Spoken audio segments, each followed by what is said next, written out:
আপনারা পুলি পিঠে তো অনেক রকমভাবে খেয়েছেন, এভাবে খেয়ে দেখুন, স্বাদটা অনেক গুণে বেশি পাবেন। এখানে 1 হাতা কড়াইয়ের মধ্যে দুধ দিয়ে গ্রেট করা খোয়া ক্ষীর দিয়ে দিলাম, স্বাদ মতো চিনি আর কাজুকে আগে থেকে ভেঙে রেখেছি দিয়ে দিলাম, এবার দুটো এলাচকে থেঁতো করে রেখেছি দিয়ে পুরটা বানিয়ে সাইডে রেখে দিতে হবে।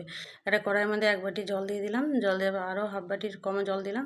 এখানে স্বাদ মতো লবণ আর এখানে সেদ্ধ চালের গুঁড়ো নিয়েছি, গুঁড়োটা দিয়ে ডোটাকে বানিয়ে নিতে হবে। ডোটা বানানোর পর ঠেসে সাইডে রেখে দেবে। আবারও কড়াইয়ের মধ্যে সাথে সাথে দুধ দিয়ে আর একটু হাফ বাটির মতো গুঁড়ো দুধ দিয়ে মেল্ট হওয়ার জন্য অপেক্ষা করতে হবে। ডো থেকে ছোটো ছোটো অংশ নিয়ে পিঠেগুলো বানিয়ে নিতে হবে। আমি গোল শেপ দিয়ে দিচ্ছি, পুরটা দিয়ে গোল করে বানিয়ে নিচ্ছি, আপনারা যে কোনো শেপ দিতে পারেন। দিয়ে কড়াইয়ে দুধটা গরম হয়ে গেছে, দিয়ে দিচ্ছি 2টো এলাচ আর স্বাদ মতো চিনি।